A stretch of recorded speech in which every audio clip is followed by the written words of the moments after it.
Introduction: the myth of an empty continent. For centuries, the dominant story about North America before 1492 has been one of absence. According to this narrative, the continent encountered by Europeans was vast, wild, and sparsely populated, inhabited only by small, scattered bands of hunter-gatherers wandering through an untouched wilderness. Forests were primeval, rivers unregulated, and landscapes shaped almost entirely by nature rather than by human hands. This image has proven remarkably durable, surviving not only in popular imagination but also, for a long time, in academic discourse and school textbooks. The power of this myth lies not in its accuracy, but in its usefulness. An empty continent requires no moral justification for its seizure.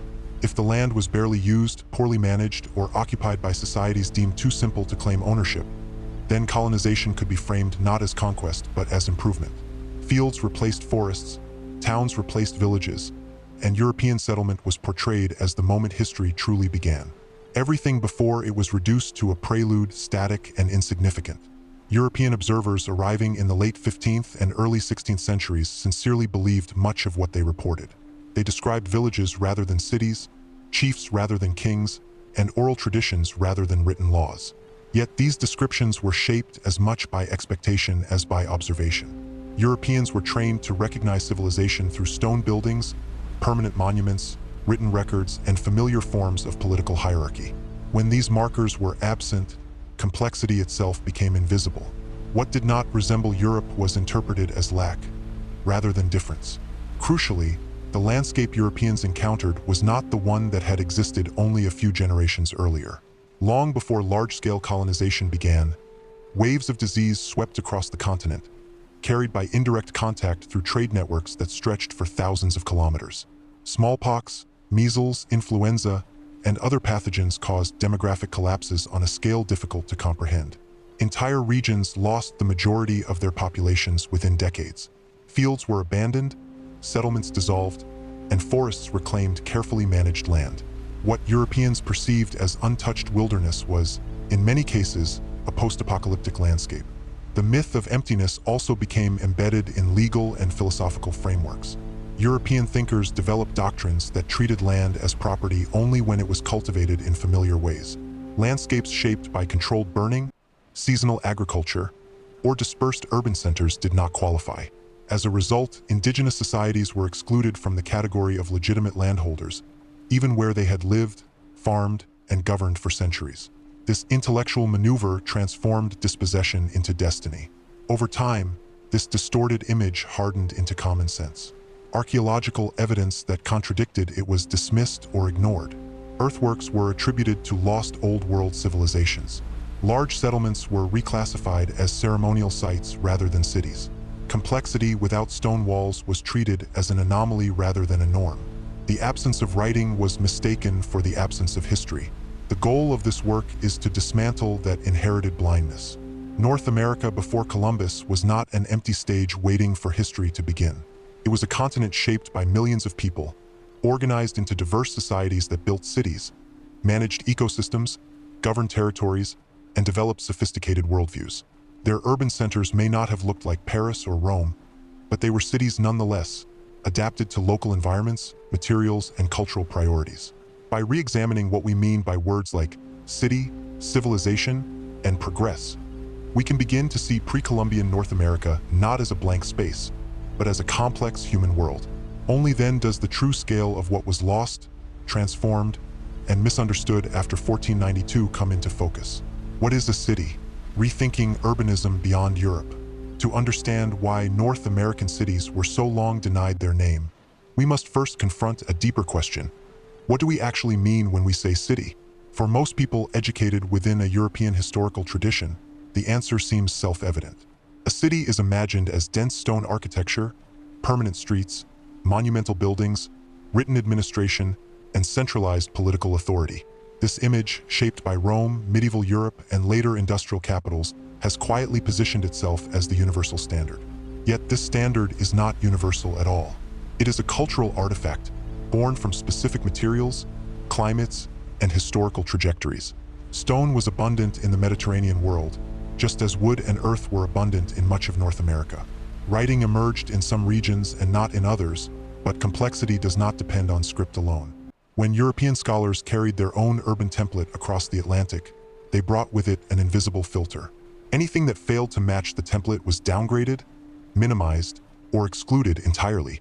For a long time, archaeologists themselves struggled with this inherited framework. Large settlements built of earth and timber were described as ceremonial centers rather than cities, even when they housed thousands of people year-round. Political authority was labeled simple because it did not resemble monarchy. Economic systems were called subsistence despite evidence of surplus production and long-distance trade. The word urban became reserved for societies that looked reassuringly familiar. Modern archaeology has forced a reckoning with these assumptions. Across the world, scholars now recognize that urbanism is not a single invention but a recurring human solution to shared problems. Organizing large populations, coordinating labor, managing resources, and structuring social life. Cities can be permanent or seasonal, tightly packed or spatially expansive, built in stone, wood, mud, or earth.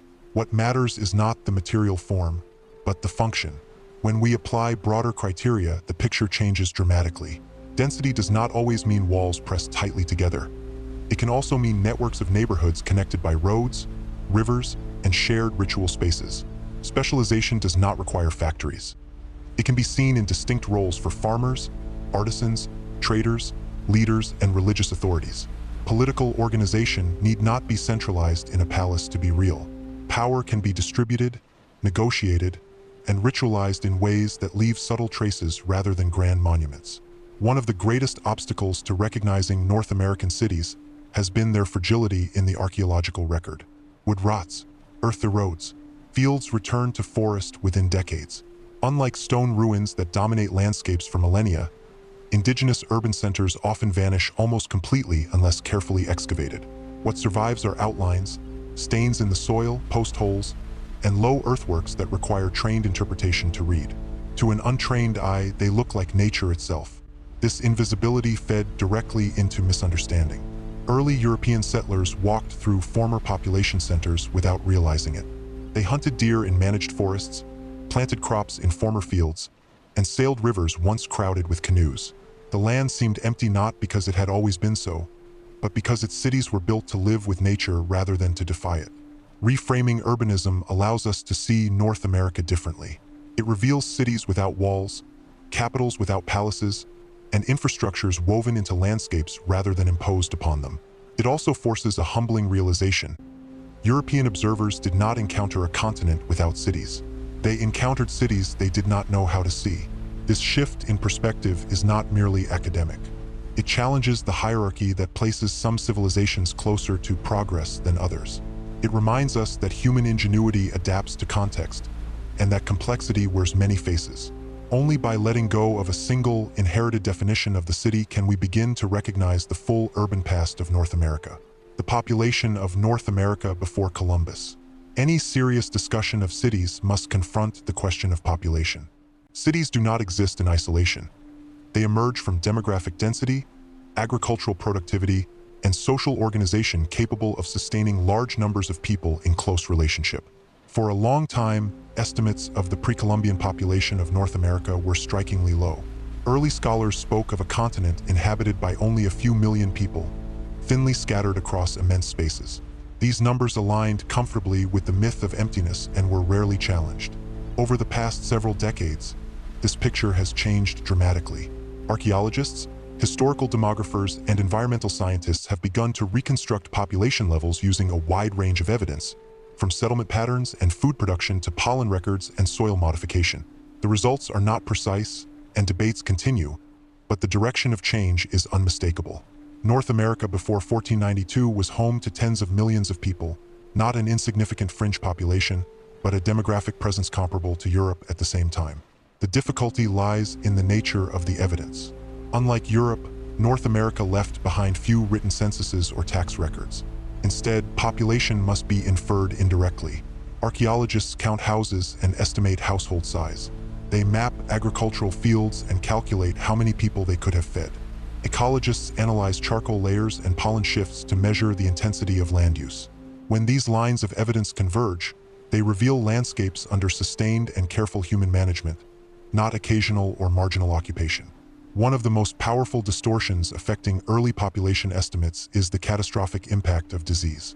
Old World pathogens spread through indigenous trade networks decades, and in some regions centuries, before Europeans established permanent settlements. By the time explorers, missionaries, and colonists recorded what they saw, many societies had already suffered population losses of 50, 70, or even 90%. Survivors consolidated into smaller communities, abandoned outlying settlements, and reorganized their lives around crisis and recovery. This means that European observers were often witnessing the aftermath of demographic collapse, not the baseline condition of the continent. Empty villages, overgrown fields, and silent earthworks were interpreted as signs of primitiveness or transience. In reality, they were the ruins of societies that had recently supported dense populations and complex political systems. The apparent absence of people was itself historical evidence, but it was evidence that went unrecognized. When population is restored to the picture, urbanism becomes not only possible but inevitable. Large river valleys, coastal plains, and fertile uplands supported intensive agriculture for centuries. Maize, beans, squash, and other crops formed productive systems capable of sustaining surplus. Storage facilities, field systems, and food processing tools appear across the archaeological record, pointing to long-term planning rather than short-term survival. These are the foundations upon which cities grow. It is also important to recognize that population density did not look the same everywhere. Some regions supported compact urban centers, while others developed dispersed cities spread across wide landscapes, connected by roads, rivers, and shared institutions. Density existed not only in space, but in social interaction, ritual calendars, and economic exchange. A city, in this sense, was as much a network as a place. Reevaluating population forces a broader reevaluation of history. A continent with millions of inhabitants, shaped by agriculture and settlement over millennia, cannot be dismissed as marginal or undeveloped. It demands to be understood on its own terms. Once the true scale of North America's pre-Columbian population is acknowledged, the idea of an empty continent collapses entirely, replaced by a vision of a peopled, dynamic, and deeply human landscape. The Mississippian world and the reality of urban life. Among all the societies of pre-Columbian North America, none challenges the myth of an empty continent more directly than the Mississippian civilization. Flourishing roughly between the 9th and 14th centuries, this cultural world stretched across much of the eastern half of the continent, bound together by shared religious symbols, agricultural practices, and political ideas. At its heart were large population centers that functioned as true cities, even if they looked nothing like European towns. The most striking of these urban centers was Cahokia, located near the confluence of the Mississippi, Missouri, and Illinois rivers. At its peak around the year 1100, this city covered more land than many medieval European capitals. Its population is estimated to have ranged from 20,000 to 40,000 inhabitants, placing it among the largest cities in the world at the time. This was not a village, nor a ceremonial outpost, but a densely populated, permanently inhabited urban center. The city's landscape was dominated by massive earthen mounds, engineered with extraordinary precision. The largest of these, known today as Monk's Mound, rose higher than a 10-story building and required the movement of millions of basket loads of soil. Its construction demanded coordinated labor, long-term planning, and centralized authority. Surrounding it were dozens of smaller mounds arranged around vast open plazas, spaces designed for public gatherings, rituals, and political display. This was urban planning on a monumental scale. Cahokia was not an isolated anomaly. It stood at the center of a broader metropolitan region composed of suburbs, satellite towns, agricultural fields, and ritual sites. Roads and causeways connected neighborhoods and linked the city to outlying communities.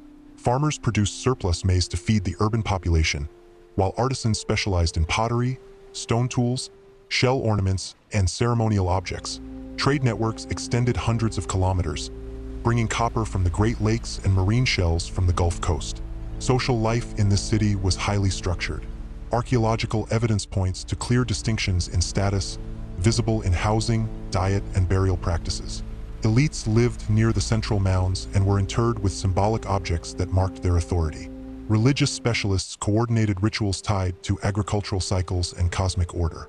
Political power and spiritual legitimacy were deeply intertwined, reinforcing one another through spectacle and ceremony. Urban life at Cahokia was not static. The city grew rapidly, attracting migrants from across the region, then reorganized itself multiple times over the centuries. Neighborhoods were rebuilt, plazas reshaped, and monuments renovated or replaced. This dynamism reflects a living city, responding to internal pressures and external challenges rather than following a single, unchanging blueprint. Eventually, the city declined. By the 14th century, much of the population had dispersed, and the monumental core was abandoned. The reasons remain debated. Environmental stress from intensive agriculture, political instability, climate fluctuations, and social conflict may all have played a role. What matters is not the decline itself, but what preceded it. Cities rise and fall everywhere in human history. Cahokia's abandonment does not make it less urban. It makes it more recognizably human. For European settlers who arrived centuries later, the mounds appeared mysterious and silent.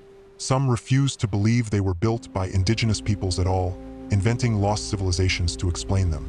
The idea that North America once held cities comparable in scale and complexity to those of Europe was simply too disruptive to accept. Yet the Earth itself tells a different story. The Mississippian world demonstrates that North America not only had cities, but produced them independently, according to its own ecological and cultural logic. These cities were built of soil rather than stone, governed through ritual as much as law, and embedded within landscapes shaped by generations of human care. Recognizing them forces us to abandon the myth of absence and confront a past that is richer, denser, and far more urban than we were taught to imagine. Cities without stone. Urban worlds across North America. While the Mississippian world offers the clearest example of large-scale urbanism, it was far from unique.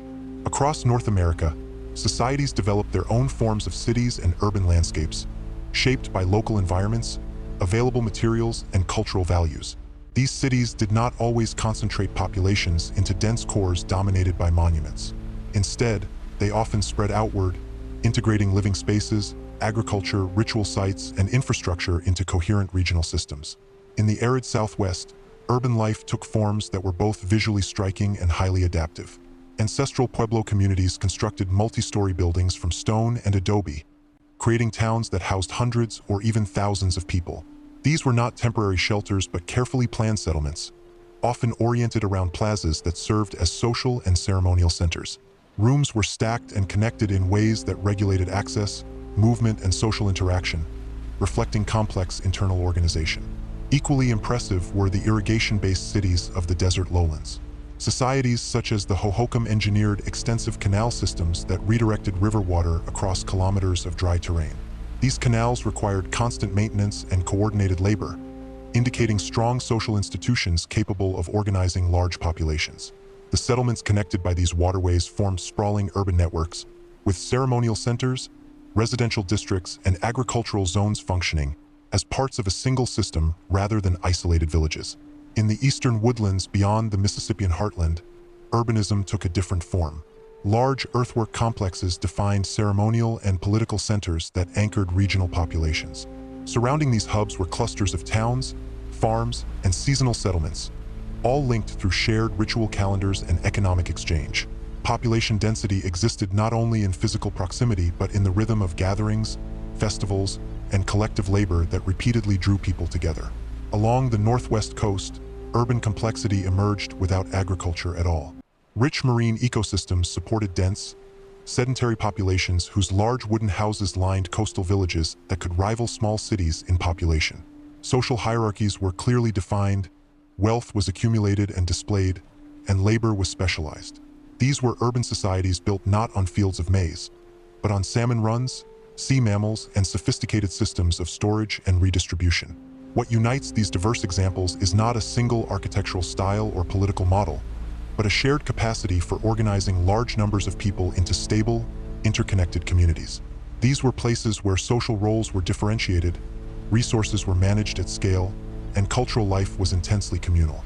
Urbanism in North America was not a copy of old world models but a set of parallel experiments in how humans can live together.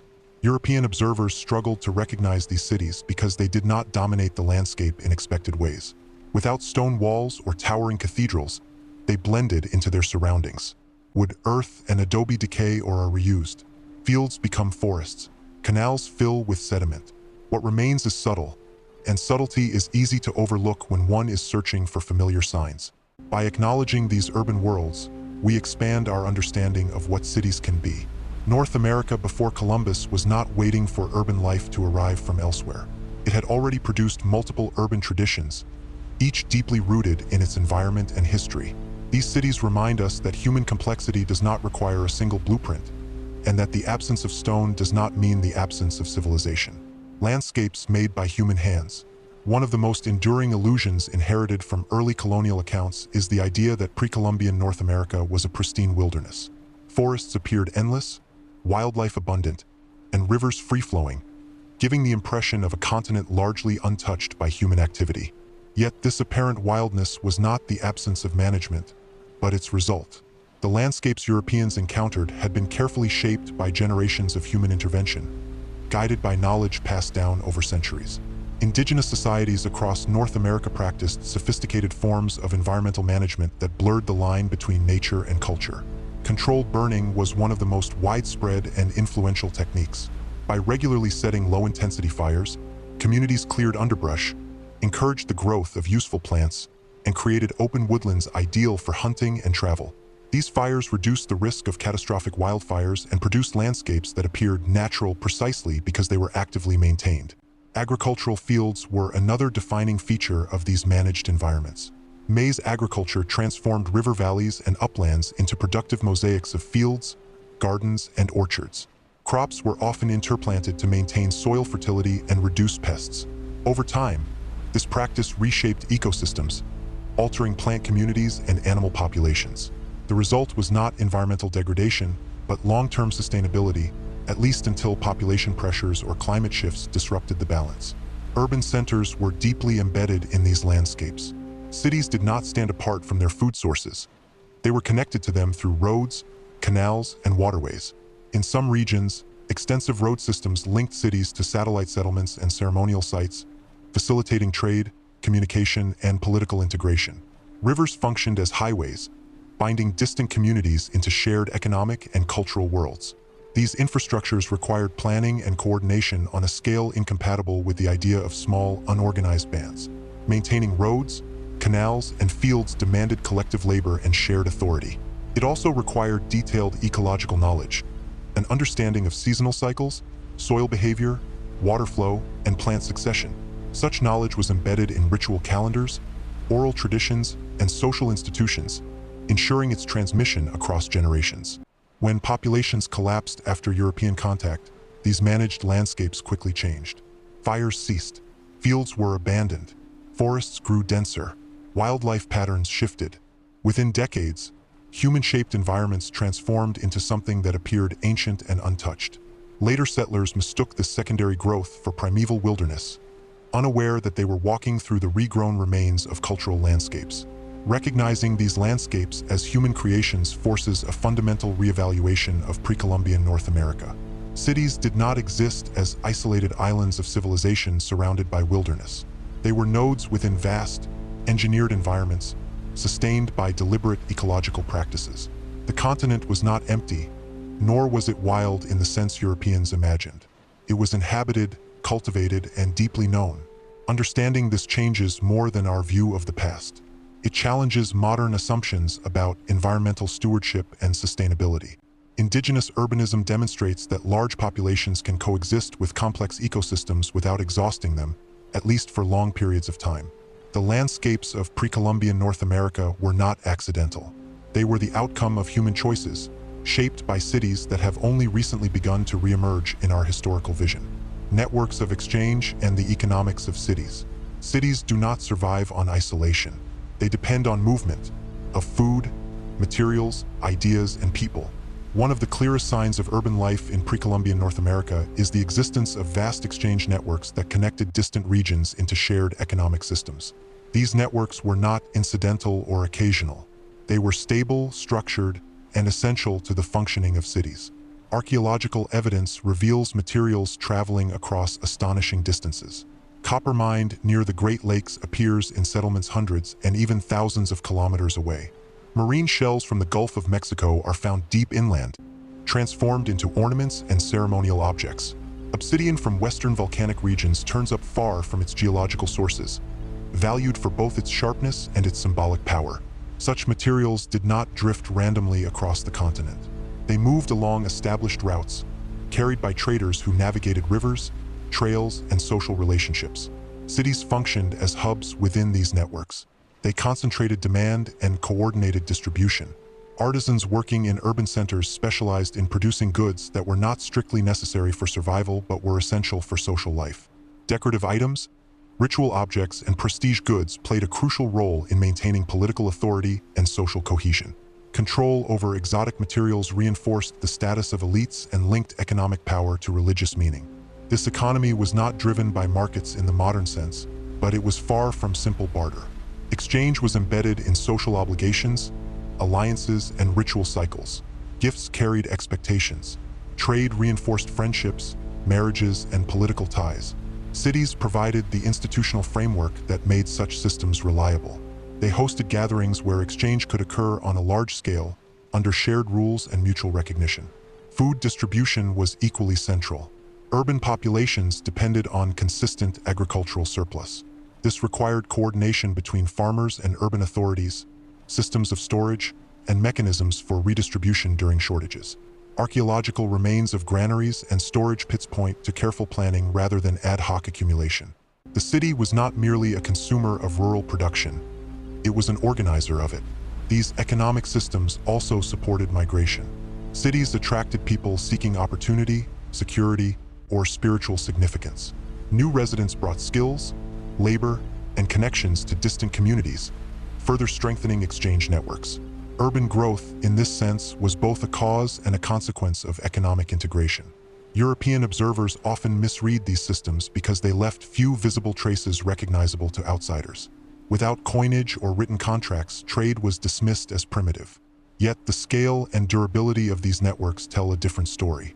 An economy capable of moving tons of material across a continent, generation after generation, requires trust, infrastructure, and shared cultural frameworks. These are urban achievements. By recognizing the economic foundations of North America's pre-Columbian cities, we see societies that were not isolated or stagnant, but deeply connected and dynamic. Their cities were engines of exchange, binding together diverse regions into continental systems long before European ships crossed the Atlantic. Sacred space, cosmic order, and the urban imagination. In many pre-Columbian North American societies, the city was not merely a place to live. It was a map of the universe. Urban space was designed to reflect cosmic order, binding human society to the movements of the sun, the seasons, and the forces believed to govern existence itself. To understand these cities without understanding their sacred dimension is to miss their deepest logic. Cities were often organized around large open plazas, spaces that functioned as stages for ritual, ceremony, and collective memory. These were not empty areas left over between buildings, but carefully planned centers of urban life. Here, thousands of people could gather to witness events that reaffirmed social bonds and political authority. Ritual transformed space into meaning, turning geography into cosmology. Monumental constructions were rarely random. Mounds, posts, and buildings were frequently aligned with astronomical events such as solstices and equinoxes. These alignments linked urban time to cosmic time, embedding the rhythms of agriculture and governance within the larger order of the universe. The city thus became a calendar as well as a settlement, a place where celestial movements were made visible and socially relevant. Religious specialists played a central role in this urban world. They interpreted signs, maintained ritual knowledge, and mediated between human communities and spiritual forces. Their authority was inseparable from the city itself, which provided the stage upon which sacred power was displayed and renewed. Political leaders often derived legitimacy from their ability to maintain harmony between the city, the land, and the cosmos. This integration of religion and urban life challenges modern assumptions that separate sacred and secular spaces. In pre-Columbian North America, there was no such division. Governance, economy, and belief were woven together into a single fabric. Cities were sacred not because they contained temples, but because they were conceived as living systems embedded in a meaningful universe. European observers frequently misunderstood this dimension of indigenous cities. Without stone temples or written theology, they failed to recognize the depth of religious life embedded in urban form. Ritual gatherings were dismissed as superstition, and cosmological alignments went unnoticed. Yet these features were not peripheral. They were central to how cities functioned and why they endured. By recognizing the sacred logic of these urban spaces, we gain a more complete understanding of pre-Columbian cities. They were not accidental agglomerations of houses, nor merely economic centers. They were carefully imagined worlds, designed to hold communities together by linking daily life to cosmic order. In these cities, to live was also to participate in the structure of the universe itself. Why Europeans failed to see the cities. When Europeans arrived in North America, they did not consciously decide to ignore its cities. Rather, they were unequipped to recognize them. Their failure was not simply one of prejudice, though prejudice played a role, but of perception shaped by expectation. They looked for cities and did not find what they expected to see, and so concluded that cities did not exist. One of the most decisive factors was timing. The centuries surrounding first contact were marked by demographic catastrophe. Diseases moved faster than explorers, spreading invisibly along trade routes and through interconnected communities. By the time Europeans entered many regions, populations had already collapsed, sometimes repeatedly. Settlements that once supported thousands were reduced to a fraction of their former size or abandoned entirely. Fields lay fallow, roads went unused, ritual centers fell silent. What Europeans encountered was not a thriving world at its height, but a wounded one in the midst of collapse. Material culture compounded the problem. Indigenous cities were built primarily from wood, earth, and organic materials. These were practical, sustainable choices, well suited to local environments, but they left few permanent ruins. When maintenance ceased, buildings decayed quickly. Earthworks softened into hills. Urban landscapes dissolved back into forests and grasslands. To newcomers accustomed to stone walls and masonry streets, these places appeared temporary, even when they had been occupied continuously for centuries. Visual bias played a powerful role. Europeans associated civilization with verticality and permanence. Cathedrals, castles, and city walls announced power from a distance. North American cities often emphasized horizontal space, open plazas, and integration with the surrounding land. Their monuments did not dominate the skyline in the same way, and without understanding their purpose, observers failed to read their significance. Language and ideology reinforced these misunderstandings. Many Europeans arrived already convinced that indigenous societies were primitive. This belief shaped how evidence was interpreted. Large settlements were described as villages. Political leaders were reduced to chiefs without authority. Complex rituals were dismissed as superstition. Observations that contradicted the narrative were explained away rather than explored.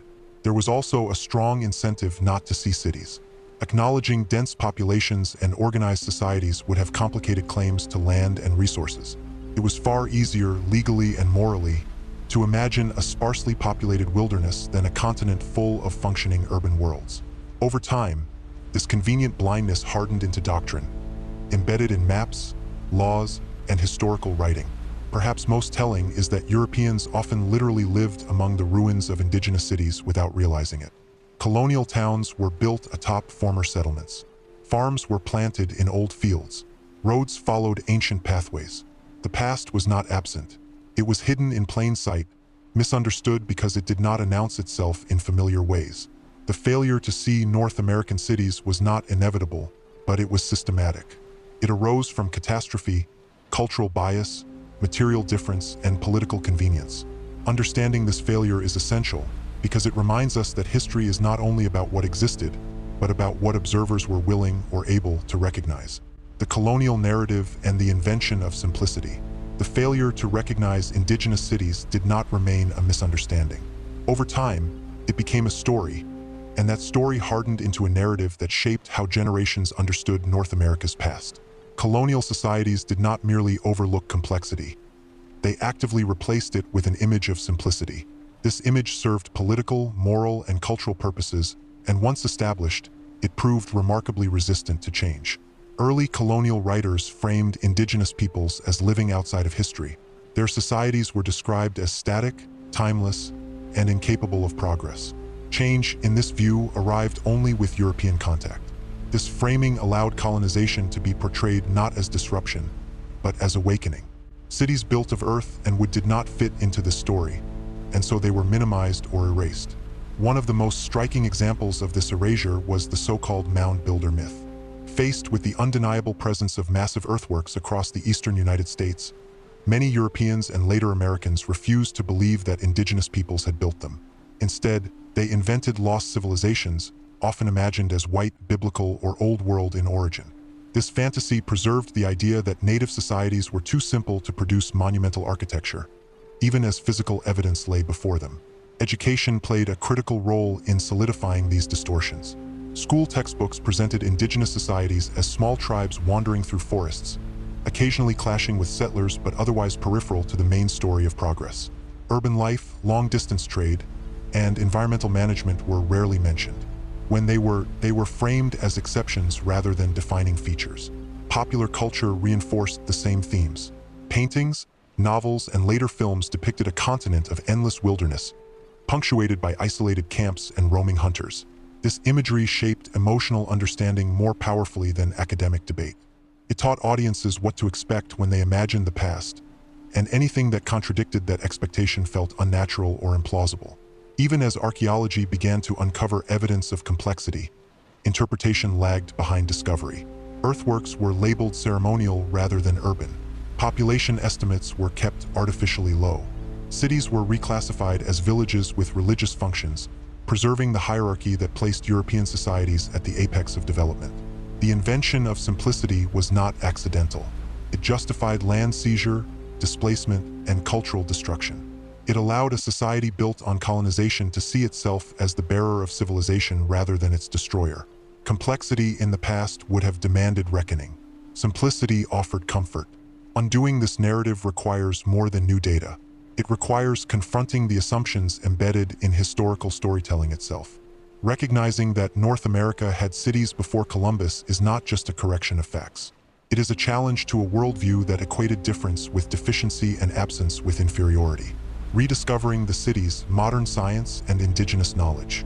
In the late 20th and early 21st centuries, the story of North America before Columbus began to change decisively. This shift did not come from a single discovery, but from the convergence of new scientific tools, new questions, and a growing willingness to listen to voices that had long been excluded from the historical conversation. Slowly, the cities that had once been dismissed or ignored began to reappear. Technological advances played a crucial role.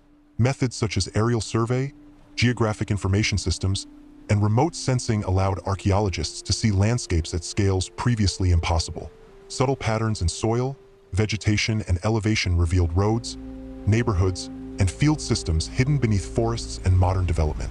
What once appeared as isolated sites now emerged as parts of vast, interconnected urban regions. The absence of stone had no longer meant the absence of structure. Environmental science added another layer of insight. Pollen analysis, sediment cores, and charcoal records showed centuries of intensive land use, followed by sudden decline. These ecological signatures matched the timeline of disease-driven population collapse, providing independent confirmation that dense societies had existed where later observers saw wilderness.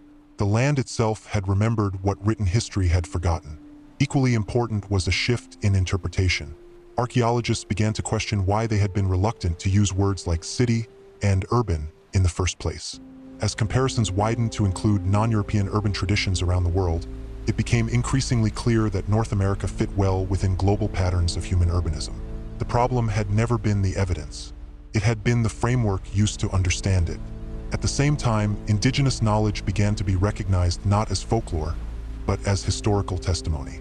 Oral traditions preserved memories of migrations, abandoned cities, sacred centers, and ecological management practices. For generations, these accounts had been dismissed because they did not conform to European ideas of historical record. When taken seriously and placed alongside archaeological evidence, they often aligned with remarkable precision. Collaboration between scholars and indigenous communities has transformed the field. Descendant communities have provided context, meaning, and ethical guidance, reminding researchers that these cities are not abstract data points but ancestral homelands. This collaboration has also reshaped the goals of research, shifting emphasis from extraction of information toward restoration of historical understanding and cultural continuity. The rediscovery of North America's pre-Columbian cities is therefore not just a scientific achievement. It is an act of correction. It acknowledges that knowledge was always present, even when it was ignored. It also exposes how deeply colonial assumptions shaped what scholars believed they were seeing. As these cities return to view, they force a reevaluation of the continent's past and present. They reveal that urban life in North America has deep roots, and that its history did not begin with European arrival. In rediscovering these cities, modern science has not uncovered a lost world so much as learned, at last, how to recognize the one that was always there. Why this history matters today. The recognition that North America had cities before Columbus is not merely an academic correction. It carries profound consequences for how the present understands itself. History shapes legitimacy, identity, and power, and for centuries the myth of an empty continent has quietly supported structures of inequality that remain in place today. Revising that myth changes the ground beneath modern debates. One of the most immediate implications concerns land. Claims that indigenous peoples did not meaningfully occupy or develop territory were used to justify dispossession. Cities, fields, roads, and managed forests contradict those claims directly. They demonstrate long-term presence, governance, and stewardship. Acknowledging this history strengthens contemporary arguments for land rights, sovereignty, and the protection of sacred and ancestral sites. Cultural identity is equally affected. For many indigenous communities, the denial of urban and political complexity was a denial of dignity. Being portrayed as simple or primitive was not a neutral description. It was a moral judgment. Recognizing ancestral cities affirms continuity, resilience, and achievement. It reframes indigenous history not as a tragic prelude to colonization, but as a central chapter in the human story. This history also challenges broader ideas about progress. Modern societies often assume that urbanism, large-scale organization, and environmental management are European inventions exported to the rest of the world. Pre-Columbian North America tells a different story. It shows that cities can exist without stone, that sustainability can coexist with scale, and that complexity does not require uniformity. These lessons resonate in an era grappling with urban growth and ecological crisis. Education stands at the center of this transformation. When students learn that cities existed in North America long before European arrival, the narrative of inevitability collapses. Colonization becomes a historical process rather than a natural outcome. The past regains its depth, and with it comes the possibility of more honest engagement with its consequences. There is also an ethical dimension. Archaeological sites are not ruins of a vanished people. They are traces of living cultures with descendants today. Treating them as such demands respect, consultation, and care. Protecting these places is not about preserving curiosities, but about honoring histories that were nearly erased. Ultimately, this history matters because it restores agency to those who were written out of the story. It reminds us that North America was not shaped only by conquest and migration from abroad, but by thousands of years of human creativity on the continent itself. To recognize the cities that existed before Columbus is to acknowledge that the foundations of the present were laid long before 1492, and that the future can be informed by truths long ignored. Conclusion: seeing the continent anew. When the myth of an empty continent finally begins to dissolve, what emerges in its place is not a single lost civilization, but a densely peopled world of extraordinary diversity. North America before Columbus was not waiting to be discovered. It was inhabited, organized, cultivated, and imagined in countless ways by societies whose histories stretch back thousands of years. Cities rose and fell, landscapes were shaped and reshaped, and generations lived entire lives within systems of meaning that were as complex as any found elsewhere on the globe. Recognizing these cities requires more than new evidence. It requires a willingness to see differently. For centuries, observers mistook difference for absence and unfamiliar forms for lack of development. Urbanism was defined so narrowly that only one path to complexity seemed possible. Once that definition is expanded, the past changes. Earthen mounds become monuments. Forests become gardens. Rivers become infrastructure. Silence becomes loss rather than emptiness. This shift in perspective also alters how we understand history itself. The story of North America no longer begins with European arrival, nor does it revolve solely around colonization. Instead, it becomes part of a much longer human narrative, one in which indigenous societies are not marginal actors but central protagonists. Their cities were not failed attempts at civilization. They were successful adaptations to particular environments, built with intention, knowledge, and care. There is a quiet tragedy in how thoroughly these urban worlds were misunderstood. Entire cities were walked over without recognition. Earthworks were plowed under. Histories were dismissed as myths. Yet there is also a measure of restoration in their rediscovery. Archaeology, indigenous knowledge, and changing perspectives have begun to bring these places back into view, not as curiosities but as foundations. To see North America anew is to accept that progress has many forms, that cities do not need stone to endure in memory, and that complexity is not the property of any single culture. The continent was never empty. It was full of lives, cities, and stories, waiting not to be discovered, but to be acknowledged. In recognizing that truth, we do more than correct the past. We open space for a future built on understanding rather than erasure, and on respect rather than myth.